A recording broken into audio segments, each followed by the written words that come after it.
चलिए पढ़ा जाए। लेनिन द्वारा किया गया कार्य, लेनिन द्वारा किया गया कार्य को हम लोग पढ़ेंगे। तो जैसा कल हम लोग देखे थे, तो हम लोग पढ़े थे लेनिन का जन्म कहाँ हुआ था, लेनिन का वास्तविक नाम क्या था, लेनिन को लोग किस नाम से विख्यात करते थे अर्थात वह किस नाम से विख्यात था। उन सारे चीजों को हम लोग कल पढ़ लिए थे। आज हम लोग देखेंगे लेनिन द्वारा किया गया कार्य को। तो जब स्विट्जरलैंड से लेनिन जब वापस आया तो उनके द्वारा किया गया प्रमुख कार्य निम्नलिखित है। सबसे पहले उन्होंने क्या किया कि जो भी रूस में क्रांतियां हो रही थी उस सारे क्रांति को क्या कर दिया, उन्होंने बंद कर दिया, समाप्त कर दिया। उन्होंने युद्ध की समाप्ति कर दिया और युद्ध में देखा गया कि कौन सा मजदूर, वहां का किसान, वहां के अन्य लोग जहां तहां सभी अपने अपने युद्ध में विवश हो रहे थे, युद्ध का संचालन कर रहे थे। तो जैसे ही सत्ता आपको लेनिन के पास आया, उन सारे युद्धों को क्या कर दिया, उन्होंने समाप्त कर दिया और सारे लोगों को, किसान को और मजदूर को ये युद्ध से कहाँ मंगवा लिया, वापस मंगवा लिया। और वापस मंगवा लिया तो यहाँ पे लेनिन का काम था कि भैया क्या हम भूखे को रोटी देंगे, युद्ध को समाप्ति करेंगे। और जो रोमनोव वंश का या निरंकुश शासन था, निरंकुश शासन था, फैन को बंद कर दो सबको, निरंकुश शासन था, उस सारे शासन को क्या कर दिया जाएगा, समाप्त कर दिया जाएगा। तो इन्होंने जब आपका किसान और मजदूर को वापस बुलाया तो जैसे ही यहाँ पे रूस में जो आपका पूंजीपति वर्ग के लोग थे, जो आपका अमीर वर्ग के लोग थे, इसमें भूचाल आ गया। इसमें इन लोगों परेशानी से ग्रसित हो गए। क्यों ग्रसित हो गए कि अब तो इनका मनवाना चलेगा नहीं। पहले क्या था कि किसान को या मजदूर को अपने कारखाना में रखते थे, समय ज्यादा लगवाते थे और मजदूरी भी उसको मेहनताना आपको उतना दे नहीं पाते थे। तो इसी के कारण में अमीर लोग जो थे, अमीर लोग थे और पूंजीपति वर्ग के लोग थे, सब क्या हो गए, परेशान। परेशानी होने का कारण क्या है कि उनका जो जमीन है, जो उनका संपत्ति है, उन्हें क्या कर लिया जाएगा, जब्ती कर लिया जाएगा, यानी सरकार अपने अंडर में ले लेगा। तो कारण यही था, कारण क्या था, संपत्ति की जब्ती, संपत्ति उन लोग को जब्त कर लिया जाएगा। इसके बाद यहाँ पे जब ऐसा अमीर लोगों के द्वारा सोचा गया कि अब हमारे यहाँ कोई भी संपत्ति किसी प्रकार का नहीं रहेगा, तो इन्होंने क्या कर लिया, ये लोग अपने अपने यहाँ लोगों को बैठक करने लगे और बैठक कर करके, और जैसे बैठक में कौन थे, तो अमीर लोग थे, है ना, पूंजीपति वर्ग के लोग थे, जो आपको कारखाना जो चला रहे थे वो लोग थे, जिनका कारखाना था वे सभी लोग थे। और इन्होंने कर लिया कि भैया अगर ऐसे ही रूस में चलता रहेगा तो हम लोग एक दिन रोड पर आ जाएंगे, हमारे पास जो संपत्तियां हैं वो कौन ले लेगा, आपको सरकार ले लेगी, अर्थात कौन ले लेगा, लेगा, कौन ले लेगा, ले। तो इन्होंने ये सारे लोग, अमीर लोग, पूंजीपति लोग, है ना, पूंजीपति वर्ग के लोग या फिर कारखाने जो चलाते थे वो लोग सारे मिल करके और लेनिन के विपक्ष में युद्ध करने की घोषणा तैयार करने लगे, है ना, मैनेजमेंट करने लगे। तो ये बात पता लगा किसको, लेनिन को। लेनिन तो गरमा गया, गरमाया तो बोला कि अच्छा ऐसा बात है, तो भैया लाओ। इन्होंने आपको एक सेना को तैयार किया। किससे तैयार किया, सेना। लेनिन स्वयं अपने सेना को तैयार किया, या फिर हम कह सकते हैं कि पुलिस को तैयार किया। और ये जो पुलिस या सेना जो है ना, पुलिस या सेना वो क्या कहलाता है? चेका। तो हम कह सकते हैं कि लेनिन द्वारा है ना पुलिस या सेना को जो तैयार किया गया था, या फिर हम ऐसे भी कह सकते हैं कि रूस में जो पुलिस जो है या सेना है उसका नाम क्या है? चेका। तो इन्होंने कह दिया कि भैया हम चेका को स्थापना करेंगे, यानी हम अपने पुलिस दस्ता का नाम क्या देंगे? चेका। और इन्होंने लेनिन ने चेका तैयार किया, चेका का स्थापना किया, और इसे यह ऑर्डर दिया गया कि तुम शक के आधार पर तुम किसी को भी गोली मार सकते हो। माने ऐसा लगे कि 4-5 गो लोग मिल करके और लेनिन के बारे में कुछ बातचीत कर रहा है ना। आपको एक कमेटी बना है और वो कमेटी में अगर लेनिन का बुराई हो रहा है या सरकार का विपक्ष बातें बोली जा रही है तो तुम जाओ, और अगर तुमको शक हो गया तो तुम क्या करो? उस पर गोली चला दो। चेका तो आई, सबके ससुरा AK-47 बंदूक दे दिया, जाओ। और इन्होंने देखा कि 4-5 गो ग्रुप मिल करके अगर अपन ससुरिया का भी बात बतिया रहा है ना, दो करके कहा भाई, तो हमको शक हो गया कि किसका बात बतिया रहे हो तुम? लेनिन। और शक के आधार पे ऐसे कहा गया है कि ये चेका दस्ता जो था वो लगभग 1000 व्यक्तियों को क्या कर दिया? मृत्यु के मौत कर दिया था। कितने व्यक्तियों को? 1000 से अधिक व्यक्ति को गोली मार करके और हत्या कर दिया। ये बात को लिखा, शक के आधार पर गोली चलाने का क्या दिया था? आदेश। और इनको जो भी आपको अमीर पूंजीपति वर्ग के लोग थे, इनका संपत्ति क्यों क्या कर लिया गया? जब्त करके, और सरकार अपने अधिकार में उसे ले लिया। जब सरकार अपने अधिकार में ले लिया सारे संपत्ति को, तो कर क्या रहा था संपत्ति को? तो संपत्ति को अपने अधिकार में लेकर कर गरीबों में क्या कर दिया? बांट दिया। तो क्या इतना आसान था? नहीं। जो जमीनें थी उसको सरकार को लोगों को दिया तो, लेकिन कह दिया कि भैया इस पे आपका अधिकार नहीं है, इस जमीन को तुम बेच नहीं सकते हो। हालांकि जो आपको जो इसमें कृषि उत्पादन करेंगे उस सारे के सारे कृषि किसको देना होगा? सरकार को। जैसे सपोर्टेड मान ले कि उन्होंने धान रोपा और धान हुआ उसमें, तो धान अगर उपजाऊ हुआ तो ये जाकर के और क्या दे दिया? सरकार को सारा धान दे देगा। किसको? सरकार को। और जितना उस व्यक्ति को आवश्यकता होगा फिर सरकार उसमें से निकाल करके उसको दे देगा। जैसे हम अगर मान लीजिए साल का 5 क्विंटल धान की आवश्यकता है और कोई उपजाया 10 क्विंटल, 15 क्विंटल उपजाया, तो जाकर के सरकार को दे दिया 15 क्विंटल। उसमें से सरकार को लगेगा कि भैया इसमें 5 क्विंटल की आवश्यकता है, तो 5 क्विंटल किसको दे देगा? जो आपको पहुंचाया है उसको। तो ये बात था। हालांकि ये बात बहुत गलत था, है ना। तो इस टाइप से तंगी आकर के यहाँ पे लिखे हैं वो आर्थिक कारण में था। इस प्रकार से तंगी हो गया वहां पे रूस में।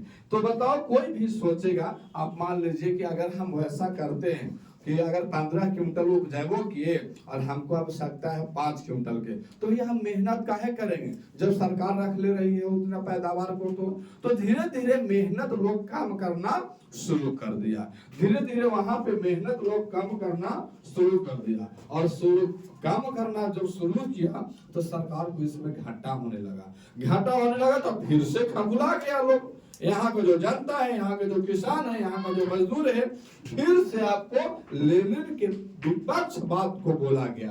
तो लेनिन हालांकि स्विट्जरलैंड से लौटा था तो यह युद्ध की अपेक्षा से ही लौटा था, और इन्होंने एक दोस्त है, इसका क्या नाम है?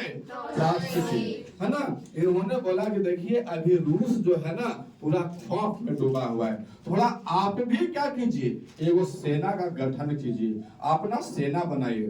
तो ये आपको ट्रात्स्की जो है उन्होंने कौन सा सेना बनवाया था? लाल सेना। पूछेगा लाल सेना का गठन किसने किया? तो आंसर क्या हो जाएगा? ट्रात्स्की, है ना। इसको चेका दस्ता का स्थापना किसने किया था? तो लेनिन। अब यहाँ पे देखा गया तो इन्होंने आर्थिक कारण लेनिन द्वारा किया गया एक कार्य है। इसका आर्थिक कारण क्या है? तो आर्थिक कारण है कि भैया ये जो आपको आर्थिकरण है, इन्होंने क्या किया कि कारखाना को, रेलवे को, बैंक को, जंगल को, है ना, पहाड़ को, सारे चीज पर क्या कर लिया, अपना राष्ट्रीयकरण कर दिया। राष्ट्रीयकरण कर लिया तो यहाँ पे जो यह कार्य जो है ना, लेनिन का कारगर साबित नहीं हुआ। राष्ट्रीयकरण तो किया, मैंने अपने अधिकार में तो लिया, अपना जज्बा तो दिखाना चालू किया, लेकिन क्या ऐसे कोई मजदूर काम कर पाएगा? अगर हम ये सोच ले कि चाहे हम अपने कृषि कितना उत्पादन कर ले, लेकिन हमको सरकार हमको काम भर देगी, तो ऐसा कहा ना करते हैं हम अपने से काम भर करते हैं?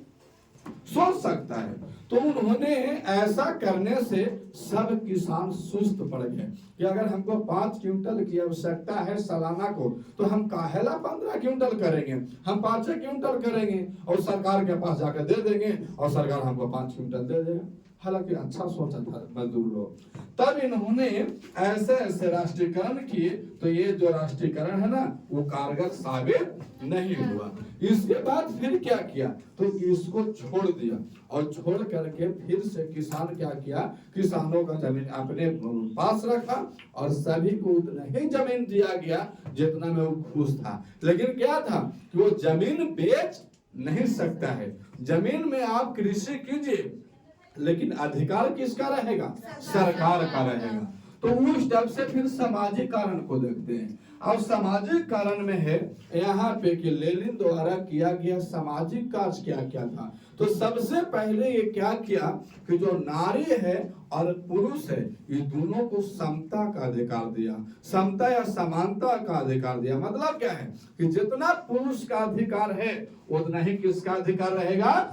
स्त्री का रहेगा। यानी दोनों का अधिकार क्या रहेगा? बराबर रहेगा। इसके बाद शिक्षा में इन्होंने सुधार लाया। शिक्षा को देखा गया, जो किसान के मजदूर के जो बेटे थे वो पढ़ाई लिखाई नहीं कर पा रहे थे। ध्यान देते इधर, आपको शिक्षा नहीं, मतलब शिक्षा ग्रहण नहीं कर पा रहे थे। अब यहाँ पे क्या किया कि इन्होंने शिक्षा में सुधार लाया और जितना भी आपका प्राइवेट स्कूल था उस सारे को क्या कर दिया गया? बंद कर दिया गया। और सारे के सारे आपको क्या कर दिया? सरकारी स्कूलों को किया गया। हालांकि उसमें जो शिक्षक लोग थे, देखिए आज का है सरकारी स्कूल से लोगों का डिमांड हट गया है, क्योंकि उनका पेमेंट फिक्स है। आज हमारा भी पेमेंट फिक्स है कि आप पढ़ाओ चाहे ना पढ़ाओ, है ना। स्कूल गए हो, कितना दिन गए हो कि ना गए हो, उसका पेमेंट फिक्स है। उतना 1 तारीख को या 5 तारीख को मिलना है तो मिलना है। अगर किसी को 2 रुपए मिलता है तो 2 रुपए मिलेगा, 10,000 मिलता है तो 10,000 मिलेगा। लेकिन प्राइवेट वाला क्या है कि वो आपको पढ़ाएगा ही पढ़ाएगा, न तो उसको सैलरी अगले मंथ में अच्छा नहीं होगा। तो ये बात है, यहाँ पे इन्होंने शिक्षा में सुधार किया और प्राइवेट स्कूलों को क्या कर दिया गया? बंद। और सारे के सारे स्कूल सरकारी किए गए और वहां पे शिक्षा बहुत बड़े पैमाने पे लागू किया गया। इसके बाद एक और कार्य है, इसका कार्य क्या है कि रूस में अनेक संप्रदाय के लोग रहते थे। तो वहां पे बोला गया था कि अगर रूस में रहने वाले लोग हो तो भैया रूस के आपको कार्यों को मानना पड़ेगा, वहां के भाषा को पालन करना पड़ेगा, वहां के जैसा कार्य होता है, जिस विधि से होता है उसी विधि को मानना पड़ेगा। जो ईश्वर या भगवान का पूजा वहां होता है वही भगवान का पूजा करना पड़ेगा। लेकिन अब लेनिन उसको समाप्त करके और क्या कर दिया गया? सभी धर्म को क्या दे दिया? आजादी। अब भैया आप जिस समुदाय में हो, चाहे वो आपका समुदाय कोई भी हो, आप जिस संप्रदाय में रहना चाहते हो, जिस अवस्था में हो, आप जब मान लें कि हिंदू हैं तो आप हिंदू रीति रिवाज के अनुसार काम कीजिए, कोई दिक्कत नहीं है। कोई इस्लाम है तो वहां भी जाकर के ईद मना लीजिए, कोई दिक्कत नहीं है। अर्थात जो समुदाय का लोग है उस समुदाय में लोग रह करके और अपना अपना धर्म को पालन कर सकता है। इसके बाद प्रशासनिक में सुधार। प्रशासनिक क्या होता है? प्रशासन में सुधार किया। जो आपको निकोलस द्वितीय आपको जो था वहां पे, उसको द्वारा जो नियुक्त किया गया था सेना, उन सारे सेना को हटा दिया। लेनिन क्या किया? जो भी आपको पहले से जो जार लोग थे, जार द्वारा चुना गया जो आपको प्रशासनिक थे, जो आपका पुलिस दस्ता था, उन सभी को क्या कर दिया इन्होंने? हटा दिया। और इसको जो आपको लेनिन को जिस पे ज्यादा भरोसा था कि ये व्यक्ति अच्छा कर सकता है, वैसे वैसे लोग को क्या कर दिया? प्रशासनिक सेवा में ला दिया, है ना। तो प्रशासन में सुधार किया गया। इसके बाद फिर क्या किया? तब इतना से भी ना हुआ तो अब लेनिन कह दिया कि भैया हम क्या करेंगे? नए संविधान का गठन, जिससे रूस इस संविधान, इस सारे चीजों को इस बुक में लिखा रहेगा और ये बुक के नियमानुसार यदि रूस चलेगा तो अच्छा होगा। इन्होंने लिख दिया NEP, न्यू इकोनॉमिक पॉलिसी, नई आर्थिक नीति। पूछ लेता है प्रश्न फुल फॉर्म में कि NEP का आपका फुल फॉर्म क्या होता है? तो आंसर क्या हो जाएगा? New economic policy. हिंदी में बोलेंगे तो नई आर्थिक नीति। अबे नई आर्थिक नीति क्या है? नई आर्थिक नीति इन्होंने क्या कर दिया कि जो यहाँ से चलते आ रहा था कि जो लेनिन जो आपको कर रहा था काम कि भैया आप मजदूर हो, हम सरकार द्वारा दिया गया जमीन है उसमें आप पैदावार कीजिए, सरकार के पास ला करके दीजिए, सरकार आवश्यकता अनुसार आपको देगा और बाकी को कौन रख लेगा? सरकार। तो ये सब काम करना नहीं चाह रहे थे। तो जब नई आर्थिक नीति आई तो इस सिस्टम को क्या कर दिया गया? अनाज का जबरन उत्पादन क्या कर दिया गया? बंद। अब किसान को बोला गया कि ठीक है, आप पे एक फिक्स रेट लगेगा, मतलब अगर अनाज हो रहा है तो आप गवर्नमेंट को मान लिया जाए कि कोई 15 क्विंटल धान उपजाया तो गवर्नमेंट आपसे 2 क्विंटल लेगा ही तो लेगा।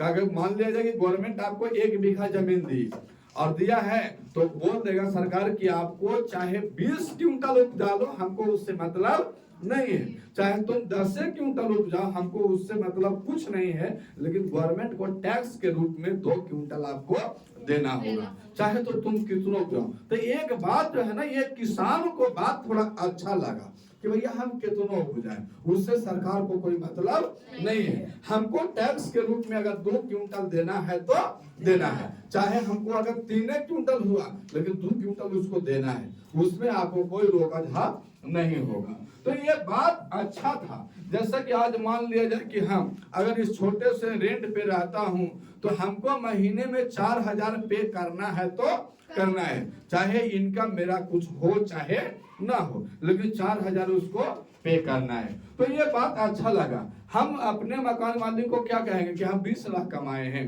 तब 4000 दे रहे हैं, हम 5000 भी कमाएंगे तो 1000 आकर 4000 पे करना पड़ेगा। तो ये बात है। अनाज का जबरन उत्पादन बंद कर दिया गया और जमीन जो था व्यापारिक रूप से किसानों को क्या कर दिया गया? ये व्यापारिक रूप क्या होता है? व्यापारिक रूप होता है ना कि आप जैसे उस जमीन में तो आप खेती कर रहे हैं, है ना, सब चीज उपज कर रहे हैं, लेकिन वो आपका नहीं है, आप उसको व्यापार नहीं कर सकते हो, अर्थात आप उस जमीन को बेच नहीं सकते हो। अगर जिस दिन आप छोड़ेंगे तो कब्जा कौन करेगा? सरकार करेगी। तो व्यापारिक रूप होता है, अर्थात उस जमीन को किसान बेच नहीं सकता है ना। यहाँ पे बात लिखी गई है कि जमीन को किसान बेच नहीं सकता है। अगर ऐसा करते हैं तो जमीन पर अधिकार किसका रहेगा? सरकार का रहेगा। इसके बाद फिर बोला गया कि जो यहाँ छोटा मोटा जो उद्योग है, जो भी छोटा मोटा, जो भी छोटा हो या बड़ा हो उद्योग है, तो लेनिन ने कहा कि देखिए भैया, आप अगर कहीं पे जा करके व्यापार शुरू करते हो तो वहां पे आप नौकर के रूप में काज करोगे, इसलिए सबसे बेहतर है कि 10-20 लोग मिलो और अपना एक उद्योग चालू करो, है ना, उसमें आपको बेनिफिट ज्यादा हो जाएगी। तो इन्होंने क्या किया कि एक संगठन का निर्माण किया और जो रूस में रहने वाले लोग थे उसको बोला गया कि एक कारखाना तुम लोग चालू करो और कारखाना में कम से अधिक 20 ही लोग को रहना है। अगर 20 लोग से अधिक रहोगे उस कारखाना में तो कारखाना पर अधिकार किसका हो जाएगा? सरकार का। इसीलिए 20 लोग या 20 लोग से कम लोग ही रहिए, तब वो कारखाना आपका रहेगा। यहाँ पे लिखा गया है व्यक्तिगत कारखाना चलाने की अनुमति दी गई कि आप कोई भी यहाँ रूस में रहने वाले लोग कोई भी हो व्यक्तिगत कारखाना चला सकता है, लेकिन उसमें कितना लोग रहेंगे? 20 से कम ही लोग रहेंगे। अगर 20 से अधिक लोग हो गए तो कारखाना जब्त कर लेगा। कौन? सरकार जब्त कर लेगा, है ना। इसके बाद फिर विदेशी पूंजी को निवेश करने का अधिकार दिया गया। विदेशी पूंजी क्या होता है? मान लिया जाए लेनिन के द्वारा कहा गया कि देख भैया, अगर कोई चाहता है, जैसे हम भारत में हैं तो हमारे लिए विदेशी कौन है? विदेशी मतलब अन्य देश के लोग अगर हमारे यहाँ आ जाए तो वह विदेशी लोग होंगे। तो रूस के बाहर देश वाला जो रहेगा वो अगर आ करके और रूस में चाहता है कि हम एक व्यापार करें, चाहे व्यापार किसी भी प्रकार का हो सकता है, कपड़ा बनाने का कारखाना से व्यापार कर ले, चाहे कोई भी उद्योग कर ले, वो सारे के सारे क्या कहलाता है? व्यापार ही कहलाता है। तो कह रहे थे लेनिन ने कि अगर मान लिया जाए कि कोई व्यक्ति विदेश से आता है, मतलब रूस के बाहर से आता है, जैसे आपको अमेरिका हो गया, जापान हो गया, इंग्लैंड हो गया, अगर उधर से आ करके और कोई व्यक्ति रूस में व्यापार करना चाहता है तो उसमें कोई दिक्कत नहीं है ना। उसका कुछ परसेंट हो सकता है रूस ले ले, और यहाँ पे जो आपको जो विदेशी वाले लोग आएंगे तो यहाँ पे उसे क्या देना पड़ेगा? बीमा एजेंसी की स्थापना कर दिया। मतलब क्या है? अगर कोई व्यक्ति इसमें काम करते करते मर जाए तो उसको क्या हाल होना चाहिए? तो उसके नाम से एक बीमा रहेगा जिसको बोलते हैं LIC, life insurance company. LIC स्थापना कब हुई थी? 1956 में। कब हुई थी? 1956 में। पूछ लेता है कभी कभी कि LIC का स्थापना कब हुआ था, आंसर क्या हो जाएगा? 1956। तो 1956 में इसका स्थापना हुआ था। LIC का फुल फॉर्म क्या बोलेंगे? Life insurance company. हालांकि उसी टाइप का यहाँ पे बीमा खुलवा दिया। अगर मजदूर को किसी प्रकार से कभी भी नुकसान होता है तो उसके नाम से एजेंसियां रहेंगी। इसके बाद क्या किया गया? इसके बाद आपको